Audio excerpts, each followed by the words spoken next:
ॐ नमः सिद्धेभ्यः। ॐ नमः सिद्धेभ्यः। ॐ नमः सिद्धेभ्यः। ॐ जय जय जय। नमोस्तु नमोस्तु नमोस्तु।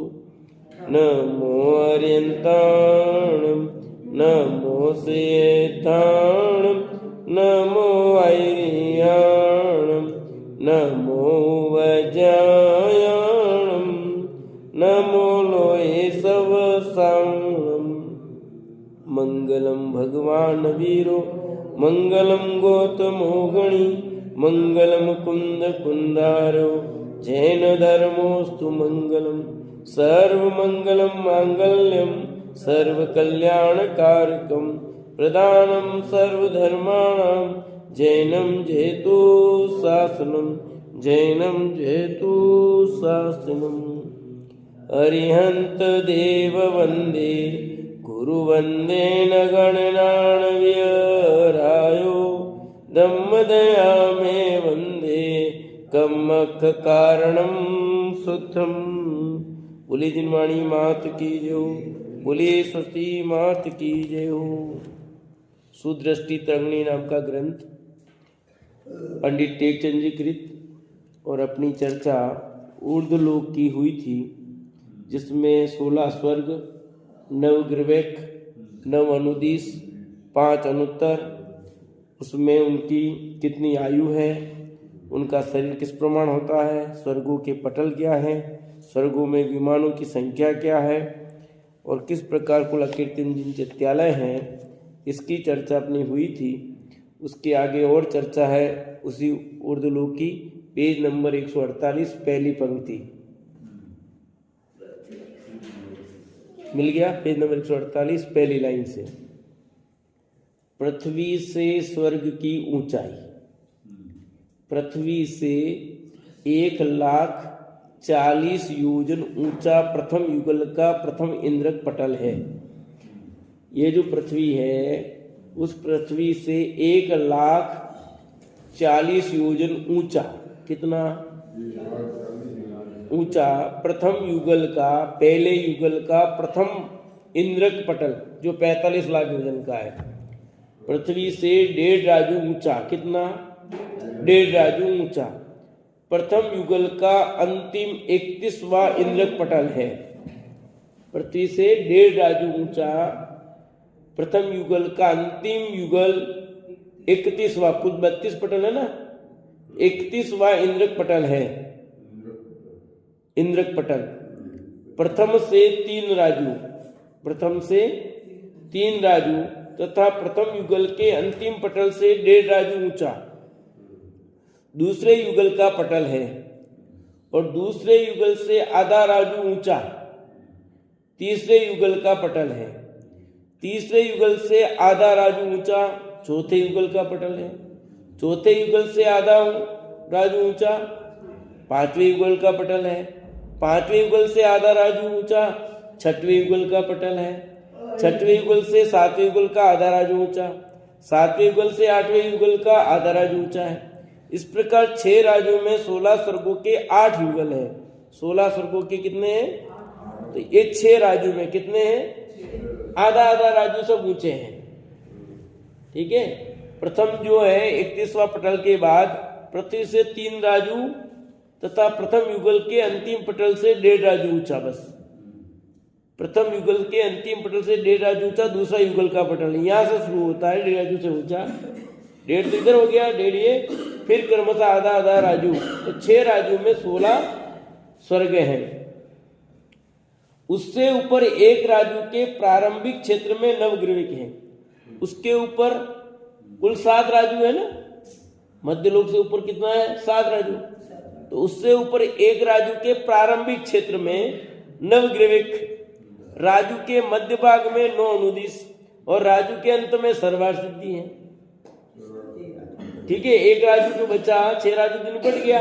1 राजू के प्रारंभ में नवग्रहिक, बीच में अनुदिश और अंतिम में सर्वार सिद्धि। उसके ऊपर संख्या योजन की अष्टम पृथ्वी में सिद्ध शिला है, उसके ऊपर जो संख्या योजन अष्टम वसुधा पाने को कर में ये आठो द्रव्य लिए सहज शुद्ध स्वाभाविकता से निज में निज गुण प्रकट किए। तो वो वाली बात यहाँ है कि जो आठवीं भूमि है अष्टम वसुधा सिद्ध शिला है, वो इससे ऊपर कौन सा अंतिम जो नौ उद्देश्य है उसके ऊपर संख्या द्योजन कितना संख्या द्योजन की सिद्ध शिला संख्या द्योजन की, उसके ऊपर तनुवात वलय में सिद्ध चक्र चैतन्य अमूर्तिक सिद्ध भगवान विराजमान है। सिद्ध शिला है और सिद्ध शिला के बाद में वात वलय है तनुवात वलय। तो तनुवात वलय में जो भाग है ना वहां पर सिद्ध भगवान विराजमान है। सिद्ध कहाँ विराजमान है? तनुवात वलय में। चैतन्य है अमूर्तिक है सिद्ध भगवान विराजमान है, उन्हें हमारा बारंबार नमस्कार है। जिस क्षेत्र में सिद्ध भगवान विराजमान है वो 45 लाख योजन सिद्ध क्षेत्र खाली। जितने भाग में सिद्ध भगवान विराजमान होते हैं वो भाग कितना है? 45 लाख योजन। और सिद्ध शिला भी 45 लाख योजन की है। सिद्ध शिला है वो भी 45 योजन की। सिद्ध शिला पर भगवान नहीं है, सिद्ध भगवान ध्यान रखना। हाँ वो उससे ऊपर है। उस उत्कृष्ट तीर्थ क्षेत्र को हमारा नमस्कार हो। जहां पर सिद्ध भगवान विराजमान है उस सिद्ध क्षेत्र को भी हमारा नमस्कार हो। इस प्रकार कुल 8 पृथ्वियां हैं। कितनी पृथ्वियां? 8 पृथ्वियां हैं। 7 कौन सी थी? नीचे हो गई रत्नादी और 8वीं पृथ्वी ये हो गई। ये तो वर्णन हुआ। ऊंचाई कितनी है? तो 7 राजू का पूरा नाम बता दिया ऊपर का। मध्य लोक का 1 राजू है। उसके बाद शुरू हुआ तो ये 6 राजू में तो 16 स्वर्ग हो गए। फिर 1 राजू में नवग्रह आ गए, 9 अनुदिश आ गए, 5 अनुत्तर आ गए और आगे सिद्ध शिला सब आ गई। ये 5वां स्वर्ग कौन सा है? जहाँ पर ये लोकांतिक देव होते ना। हाँ वो इसी में क्या? हाँ और किस में? तो महेंद्र वो तो ब्रह्म है ना। 5वें स्वर्ग का नाम है ब्रह्म। 5वें स्वर्ग का नाम ब्रह्म है, वहां लोकांतिक देव रहते हैं। तो हाँ लोकांतिक देव है पर ब्रह्म 5वें स्वर्ग में रहते हैं। पर वहां और भी है, ये सारे ब्रह्मचारी होते हैं। तो लोकांतिक जाति के जो देव है वो ब्रह्मचारी होते हैं, बाकी और देव भी है। हाँ बहुत रहते हैं, वो ब्रह्मचारी नहीं है। नहीं उसमें तो नहीं आ रहा है। 16 स्वर्ग में जो आता है 16 स्वर्ग में ही है। 5वें स्वर्ग के देव है लोकांतिक देव। उसी में मतलब हाँ 16 स्वर्ग में ही आते हैं। 5वें स्वर्ग के देव है लोकांतिक देव। आगे आएगा। अब विमानों का वर्णन करते हैं। ये तो हो गई ऊंचाई कितनी क्या है और किस प्रकार सिद्ध भगवान विराजमान है। तो कौन से वात वलय में विराजमान है? तनुवात वलय में। लोक के अग्रभाग में विराजमान है और लोक का अग्रभाग है तनुवात वलय। विमानों के वर्ण। अब प्रथम युगल के विमान के 5 ही वर्ण है, 5 ही रंग हैं। ठीक है, 5 रंग कौन से? काला पीला नीला लाल सफेदी 5 रंग।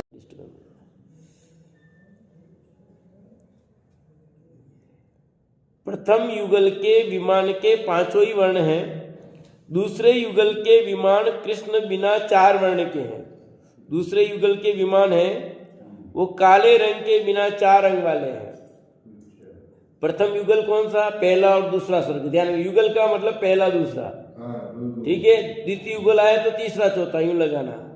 तो तीसरे और चौथे स्वर्ग के जो विमान हैं वे काले रंग के नहीं है। कोई भी काला रंग छोड़ करके बाकी हैं काला पीला नीला लाल सफेद।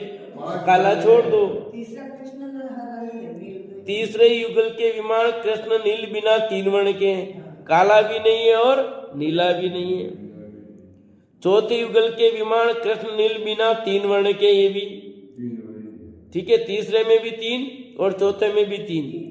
पांचवें युगल के विमान पीत श्वेत 2 वर्ण के ही खाली यहाँ पीले हैं और सफेद हैं, 2 प्रकार के ही हैं।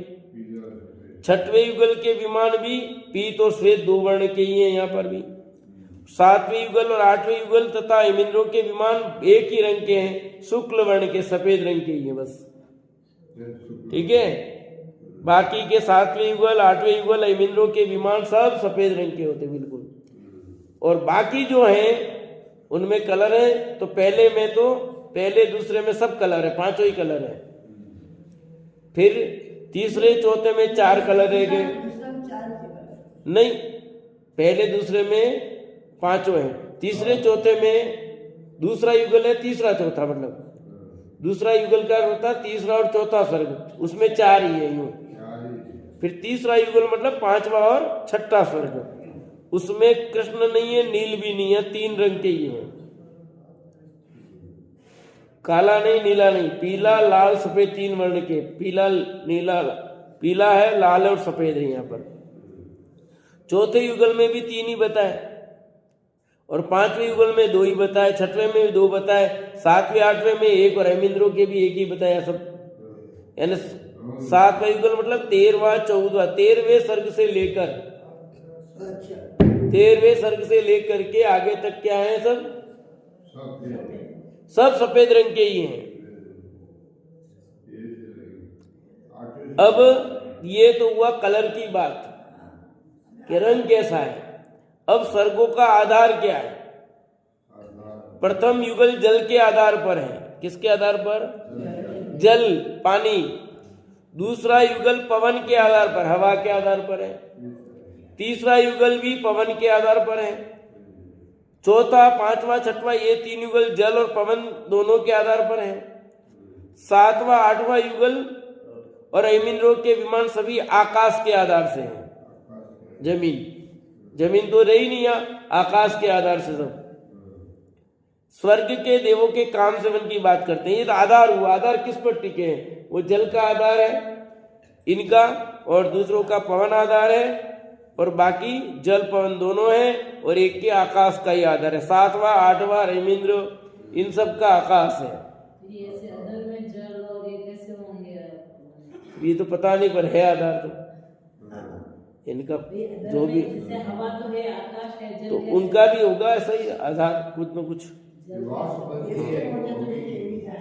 हाँ भाई,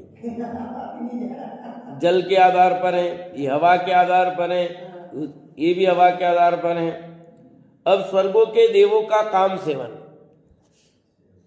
प्रथम युगल में देवों का काम सेवन मनुष्य और पशु होते हैं। जैसे मनुष्य सेक्स क्रिया करते हैं, पशु करते हैं, ऐसे पहले और दूसरे स्वर्ग के देव इसी प्रकार करते हैं। दूसरे युगल में तन से तन स्पर्श कर तृप्ति होती है, खाली शरीर का स्पर्श होता है। तीसरे और चौथे स्वर्ग के जो देव हैं वे शरीर का स्पर्श मात्र से उनकी काम इच्छा पूरी हो जाती है।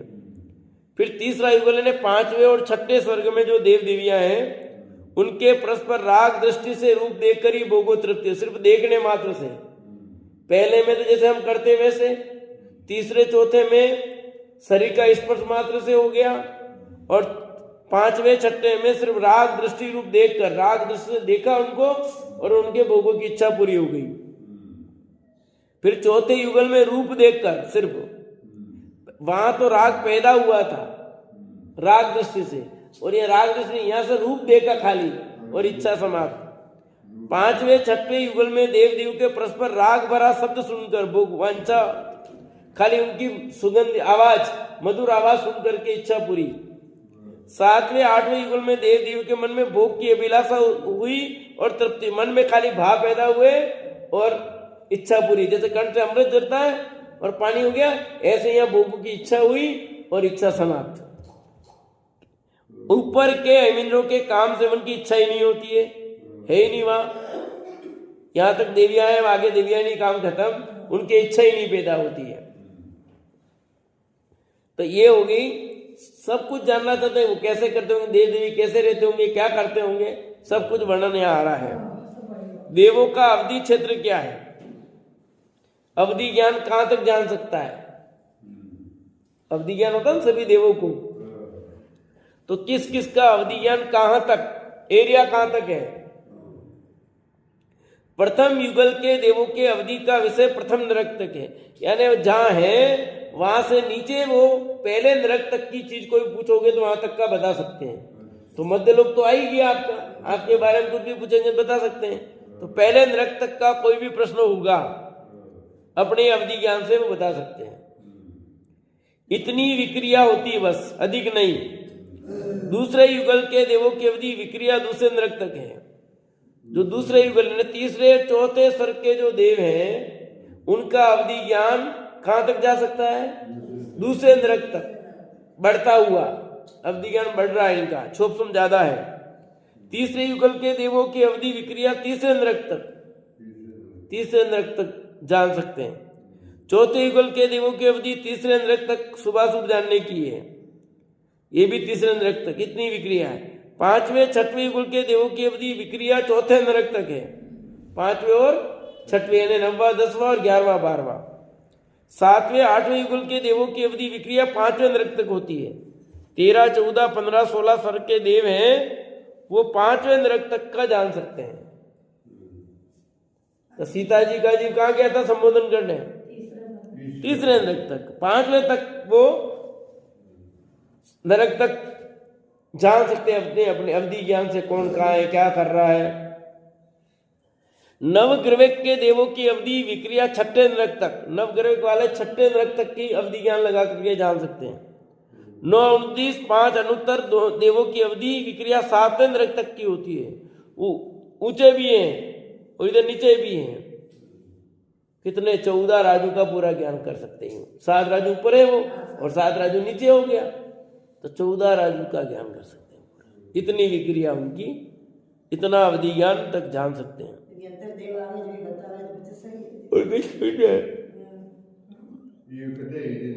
विशेष इतना है कि ऊपर के देवों की विक्रिया व्यक्त पने तो तीसरे नरक तक ही है। फिर कहा विशेष इतना है कि ऊपर के देवों की विक्रिया व्यक्त पने तो तीसरे नरक तक, व्यक्त पने मतलब अपने शरीर को कहां तक जा सकते हैं, तीसरे नरक तक जा सकते हैं यूं विक्रिया करके। अवधि ज्ञान का क्षोभसम तो वहां तक जा सकता है 7वें नरक तक, परंतु विक्रिया शरीर से कहां तक जा सकते हैं, तीसरे नरक तक ही जा सकते हैं।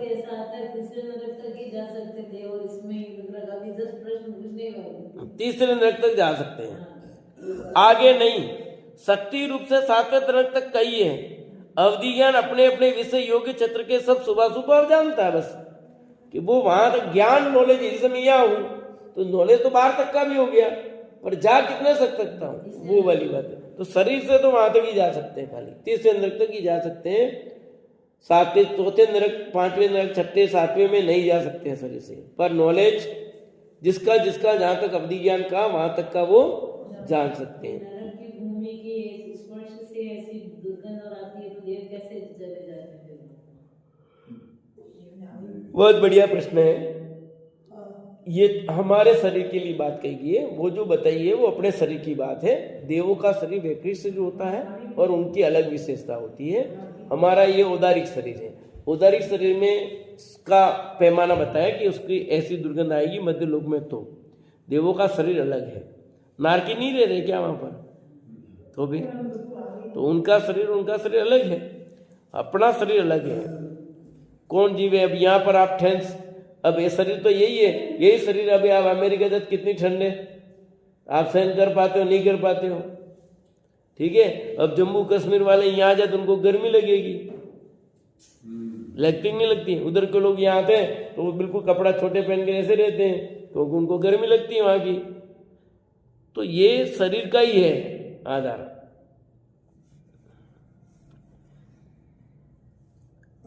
देवों की मृत्यु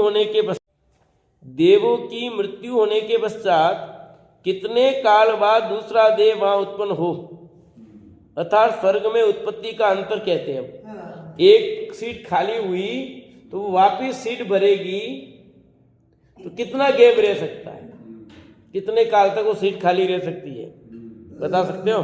तो बताते हैं यहाँ। प्रथम युगल में उत्कृष्ट अंतर 7 दिन का है।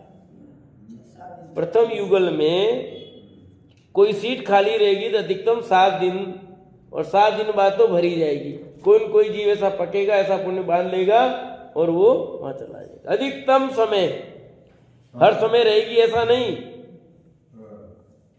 7 नहीं क्यों? 7 दिन, 7 दिन 7 दिन तक वो सीट खाली रह सकती है, तार कोई एक आधा दिन, बाकी तो 7 दिन बाद वो भरी जाएगी। कोई न कोई जीव उत्पन्न हो ही जाएगा। पश्चात कोई उत्पन्न होगा ही होगा। दूसरे युगल में 15 दिन का अंतर है, तीसरे और चौथा सर्ग, इसमें 15 दिन, 1 महीना का है 15 दिन। तो अबे चल रहा है उसकी बात करो ना, आगे क्यों बढ़े थे? अभी दूसरे युगल की बात करिए, आप बीच में बोलोगे तो गड़बड़ हो जाएगा ना सर। तो 15 दिन तक, यानी 15 दिन तक कोई जीव रह सकता है खाली। वहां से इधर आ गया, किसी भी में मनुष्य में बन गया, चला गया त्रिंज में, 2 ही गति में आएगा, नारकी तो होगा ही नहीं। वो देव कोई भी सीधे नारकी तो होंगे ही नहीं, या तो त्रिंज बन सकते हैं या मनुष्य बन सकते हैं। तो वापिस सीट भरेगी, अधिकतम खाली रहेगी तो 15 दिन। तीसरे युगल में अंतर 1 मास का वापस। तीसरा युगल में यानी 5वां और 6ठा स्वर्ग, 5वें 6ठे स्वर्ग में यदि सीट खाली रहेगी तो 1 महीने तक अधिकतम। चौथे युगल में उत्कृष्ट अंतर 1 माह का है, चौथे में भी 1 महीना ही है। 5वें 6वें युगल में उत्कृष्ट अंतर 2 माह का है, यहां पर अधिकतम सीट खाली रहेगी 2 महीने तक।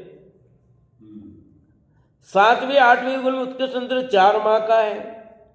तो 7 दिन हुआ, 15 दिन हुआ, 1 महीना हुआ, 2 महीना हुआ और 4 महीने हो गए। अपने ऊपर के हेमिंद्रों में उत्कृष्ट अंतर 6 माह का। हेमिंद्रिय ने नवग्रवेक, 9 अनुदिश और 5 अनुत्तर, इसमें सीट खाली रहेगी तो अधिकतम 6 महीना। इतने समय में कोई न कोई जीव इतना पुण्य बांध लेगा और वो वहां पर उत्पन्न हो जाएगा। आप अपने अंतर के उपरांत कोई पुण्याधिकारी जीव उत्पन्न हो ही हो, स्थान रिक्त रहे तो इतना रहे, मध्य के अनेक भेद हैं। मध्य के अनेक भेद मतलब अब 1 घंटा भी हो सकता है, 1 सेकंड भी हो सकता है, तो मध्य के कितने होंगे? तो एक जगन्य अंतर्मूल से लेकर उत्कृष्ट काल, ये जो बताया वहां तक, इस बीच में काल बहुत हो सकते हैं। 1 दिन ही रहे, 2 दिन ही रहे, 3 दिन रहे, 4 दिन रहे, 4 दिन 1 घंटा रहे, 5 घंटा रहे, 6 घंटा रहे, 1 मिनट रहे, ऐसा हो सकता है। इसलिए मध्य कह तो कितने काल, ये उत्कृष्ट काल बताया है कि कम से कम पहले युगल में 7 दिन खाली रहेगी, दूसरे युगल में 15 दिन, तीसरे में बताया 1 महीना, चौथे में भी 1 महीना बताया, 5वें 6ठे में 2 महीना बताया और 7वें 8वें में 4 महीने बताया। और फिर ऊपर के हेमिंद्र सब में 6 महीना। बस 6 महीने में तो कोई न कोई जीव ऐसा पुण्य बांध लेगा और वो उत्पन्न होगा ही होगा। कि नहीं हुआ तो कि होगा ही नहीं, ऐसा होगा ही नहीं। जो होता है वही बताया है, ये रोज की प्रक्रिया है, हमेशा की है। ये भी कभी कभार होगा, ऐसा हमेशा 6 महीने खाली रहेगा ऐसा नहीं। यहाँ पर जैसे प्रधानमंत्री 6 महीने यहाँ खाली रहती नहीं, बना देते दूसरा, ठीक है ना। यहाँ कहते हैं अधिकतम सीट खाली रहेगी तो 6 महीना, इससे ज्यादा नहीं रह सकती। हाँ, कोई न कोई जीव ऐसा उत्पन्न होगा ना। और ऊपर में तो जाने वाला मनुष्य ही है, तुरंत तो उत्पन्न होगा नहीं। हेमिंद्रों में तो कोई मनुष्य ही होगा। देवों के मानसिक भोजन का काल, अब देव कितने समय में क्या भोजन करेंगे? भूख लगती है तो क्या करेंगे? देवों के जितने सागर की आयु होती है उतने 1000 वर्ष पश्चात भोजन की मन में इच्छा होती है, तत्पश्चात वही तृप्ति हो जाती है। इस प्रकार जितने सागर की आयु है उतने पक्ष पश्चात श्वासोच्छ्वास होता है। कि भूख लगती है, कि हाँ लगती है, परंतु कितने समय बाद? कि जैसे 10 सागर की आयु 10,000 वर्ष बाद लगेगी। और कंठ से अमृत जरा कि भूख खत्म।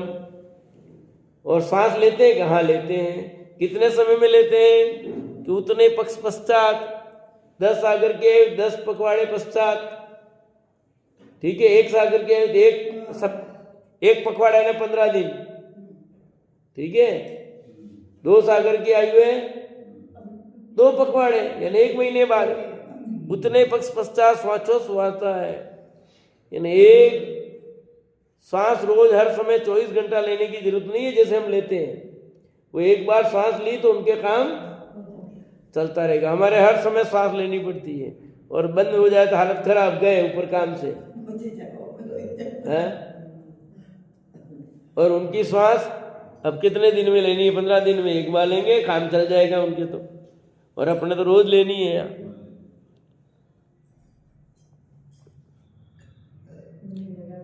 स्वर्गों के देवों के मुकुट के चिन्ह क्या?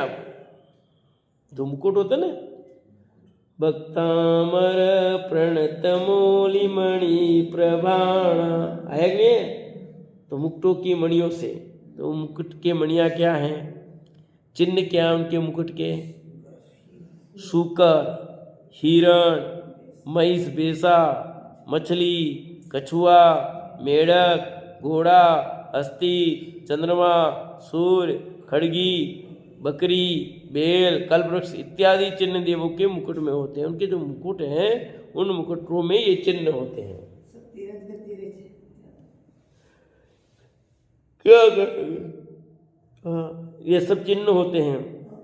अब देवों के विमानों की मोटाई कितनी है? ये सब क्यों बता रहे? सब ये त्रिलोक सार ग्रंथ आदि में है सब वर्णन, ठीक है। ये कर्णानियों का विषय चल रहा है, पर मजेदार है, जानने जैसा है, सब भूगोल है।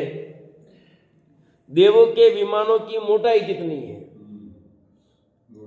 प्रथम युगल के विमानों की मोटाई 1121 योजन है। प्रथम युगल मतलब पहला दूसरा स्वर्ग, उसमें जो विमान हैं उन विमानों की मोटाई 1121 योजन है। मोटाई, हाँ 1121 योजन, फिर योजन है। दूसरे युगल के विमानों की मोटाई 1022 योजन है। ऊपर था 1121 योजन, यहाँ 1022 योजन। तीसरे युगल के विमानों की मोटाई 923 योजन है। कितनी?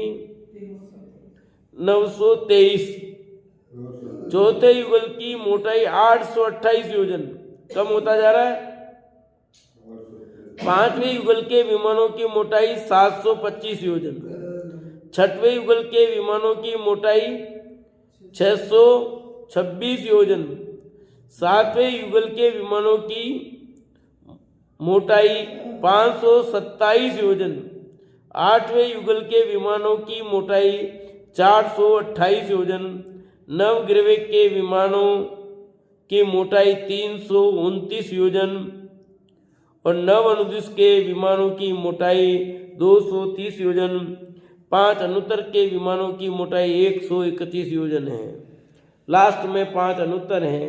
उन अनुत्तर विमानों की मोटाई कितनी है? 131 योजन। घटती हुई है कि नहीं सबकी मोटाई? तो मोटाई घटती हुई क्यों है? संख्या कम होती जाएगी तो ज्यादा भार झेलना कहाँ पड़ेगा? जितने नीचे जाएंगे उतना ज्यादा पैदा होंगे, ज्यादा पैदा तो वजन ज्यादा होगा।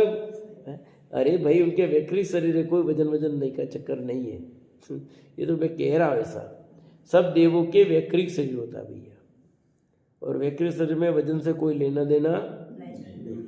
ये तो अपने समझाने के लिए खाली कह रहा हूँ। तो ये तो मोटाई होगी विमानों की। तो ऐसा निकलता क्या? अरे आपकी जो गाड़ी लेते हो ना, स्कूटर लो, इसको सबका वजन होता है, मोटाई चौड़ाई सब लिखा हुआ होता है उसमें। बुकलेट आएगी आपके साथ में, गाड़ी लेते ना एक बुकलेट मिलती है, क्यों दिया जी? मिलती है ना। और उसमें लिखा होता पूरा कि आपका कौन सा इंजन है, क्या क्या चीज़ है, पूरा लिखा होता ना साथ। क्यों? उसमें लिखा होता बुक में पूरा ये सारी चीज़ें लिखी हुई होती है उसमें, पूरी की पूरी, किसका क्या वजन है, क्या है, पूरा। तो ऐसे ही विमानों की मोटाई कितनी है वो सब वहाँ पर फिक्स है। अब स्वर्ग के देवों की लेस्या कौन सी होती है? 6 लेस्या है ना। अब 6 लेस्या है। ये लेस्या क्या? प्रथम युगल में पीत लेस्या, दूसरे युगल में पीत पद्म 2 लेस्या, तीसरे युगल में पद्म लेस्या, चौथे युगल में पद्म लेस्या, पांचवें युगल में पद्म लेस्या, छठे युगल में पद्म शुक्ल 2 लेस्या, सातवें आठवें युगल और ऊपर के हेमेंद्रों में एक शुक्ल लेस्या ही होती है। बहुत इजी है, कठिन नहीं याद करना है। तो लेस्या मतलब 6 प्रकार के जो लेस्या। लेस्या मतलब क्या? जीवों के परिणाम जो है किस प्रकार। 6 प्रकार के लेस्या, कृष्ण, नील, कापोत, पीत, पद्म, शुक्ल। तो 3 लेस्या तो इनके होती नहीं है। कृष्ण, नील और कापोत तो इनके होती नहीं। फिर बची 3 में पीत किसके होगी, पद्म किसके होगी, शुक्ल किसके होगी। तो पहले युगल यानी पहला दूसरा स्वर्ग के जो देव हैं उनके सिर्फ पीत लेस्या होती है। ये भी शुभ लेस्या ही है। कौन सी लेस्या है? शुभ लेस्या है। फिर दूसरे युगल में जो जीव हैं यानी तीसरा चौथा स्वर्ग के जो देव हैं उनके 2 लेस्या हो सकती है, पीत और पद्म। कभी पीत कभी पद्म की, पीत पद्म।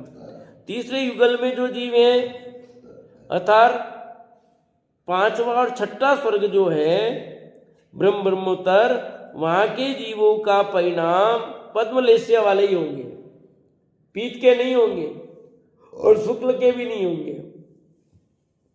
चौथे युगल वालों के भी पद्म होते हैं, तीसरा चौथा इन दोनों के तो पद्म लेस्या है।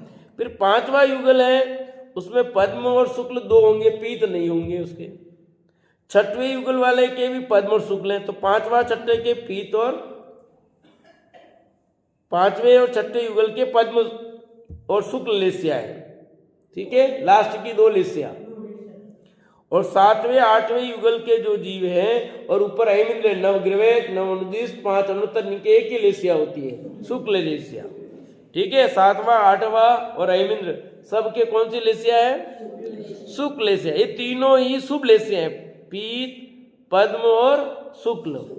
बोलो 3 लेस्यों के नाम ये तीनों। सरोज भाभी पीछे है। 3 लेस्या लास्ट बोली जो बोलो, पीत, पद्म, शुक्ल। ये 3 लेस्या होती है देवों के। नारकियों के 3 कृष्ण, नील, कापोत वाली है। ठीक है, कृष्ण लेस्या ही होती है उनकी बहुलता। मनुष्यों में 6 लेस्या होती है, देवों में 3 लेस्या ही है। पहले युगल में एक ही है, पीत लेस्या। दूसरे में पीत और पद्म 2 हैं, तीसरे में पद्म लेस्या ही है। चौथे में देखेंगे तो पद्म लेस्या है। 5वें 6ठे में पद्म और शुक्ल लेस्या है। 7वें से 8वें ग्रह सब में एक ही लेस्या, शुक्ल लेस्या। अब स्वर्ग में देवांगनाओं की उत्कृष्ट आयु कितनी है? ये देवों की आयु तो हो गई, अब वहां पर लेडीज भी तो है स्वर्ग में, देवियां भी हैं। उन देवियों की आयु कितनी है? हाँ? अब देव बनना के देवी बनना के क्या बनना है बोलो? हैं? 5 पल्ले से शुरू है। अब वहां पर देवियां भी हैं। उन देवियों की आयु कितनी? कि स्वर्ग में देवांगनाओं की उत्कृष्ट आयु, पहले स्वधर्म स्वर्ग संबंधी देवियों की आयु 5 पल्ले है। स्वधर्म स्वर्ग से संबंधी जो देवियां हैं वहां के देवियों की आयु 5 पल्ले है। कितनी? हाँ, 5 पल्ले। वहां जबकि इंद्र की 2 सागर थी दिखती। पल्ले मने असंख्यात वर्ष। पल्ले में भी कोई सामान नहीं, असंख्यात वर्ष है। कम से कम 10,000 वर्ष है, अधिकतम 5 पल्ले है। फिर दूसरे ऐसा स्वर्ग की देवियों की आयु 7 पल्ले है। इसके आगे तीसरे स्वर्ग से लेकर 12वें स्वर्ग के 2-2 पल्ले अधिक आयु है। इस प्रकार ने 5 पल्ले, 7 पल्ले, 9 पल्ले, 11 पल्ले, 13 पल्ले, 15 पल्ले, 17 पल्ले, 19 पल्ले, 21 पल्ले, 23 पल्ले और 25 पल्ले, 27 पल्ले अनुक्रम से जानना। हाँ, पल्ले की संख्या ये 12 स्वर्ग तक हो गया। यूं 12वें स्वर्ग तक आगे के तीसरे सर्ग से लेकर 12वें सर्ग तक 2-2 पल्ले, यानी तीसरे में 5, फिर चौथे में 7, 5वें में 9, छठे में 11, 7वें में 13, 8वें में 15, 9वें में 17, 10वें में 19, 11वें में 21, 12वें में 23। फिर ये यहाँ से शुरू किया दिखा, पहले से शुरू किया दिखा, आयु 5 पल्ले। हाँ, 5 पल्ले शुरू किया है।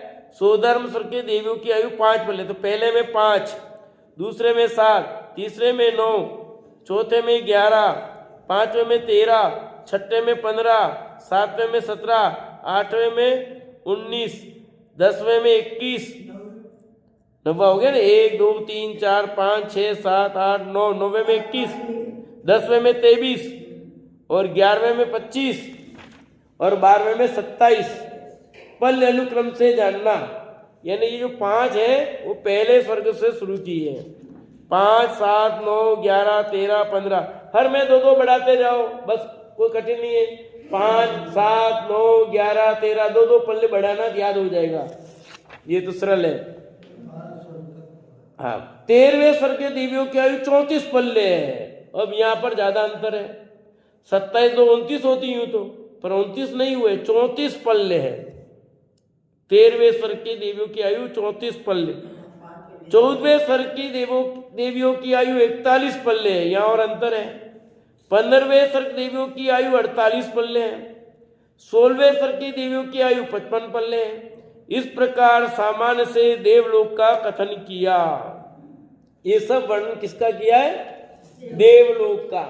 इन देवलोक में क्या क्या होता है, क्या क्या है, ये जो जानने की इच्छा पैदा होती है वो सब समाधान यहाँ पर किया है। अपने मन में छोटे छोटे जो प्रश्न पैदा होते हैं, सर कैसे रहते होंगे, कितनी लंबाई होगी, कितनी चौड़ाई होगी, विमान कैसे होंगे, उनकी ऊंचाई क्या होगी, क्योंकि गए तो अलग बात है, अभी तो भूल गए, अभी जानने की इच्छा है ना, क्या अमरलाल साहब? तो ये जानने की जो इच्छा है वो समाधान यहाँ होगी। अज्ञानता भी दूर होती है, ज्ञान का विशेष क्षोभसम हो विशेष ख्याल में आता है, और एक ख्याल में आता है कि वास्तव में कैसे स्वर्ग की स्थिति कैसी और किस प्रकार है। आप इतनी पल्लियों की आयु भोग करके आए हो, देवी बने तो, और देव बने तो सागरों की आयु भोग करके आए हो, फिर हुआ क्या? यानी भोगने मेरे जीवन। तो यहाँ तो कुछ दुख नहीं था, है? ये देव में उत्पन्न हुआ, इन देवों में तू उत्पन्न हुआ तो तुझे शारीरिक दुख तो कुछ था ही नहीं। मेरे शरीर में सब दुख ही दुख है, पर वहां तो दुख था ही नहीं। यहाँ तो एक रोम रोम में कितने रोग हैं? 96 रोग है एक रोम में आपके। हाँ।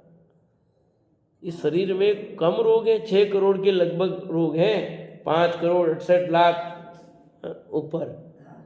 13 से 16 तक 7 पल्ले अधिक है। हाँ, इतनी आयु मिल गई, देवी बना तो भी इतनी आयु, 5 पल्ले की तो है ही। उसके बावजूद भी क्या किया? समय बर्बाद किया अपन ने,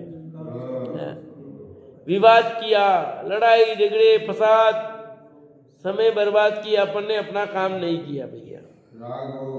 हाँ, मतलब जीवन चला जाता है ऐसे ही।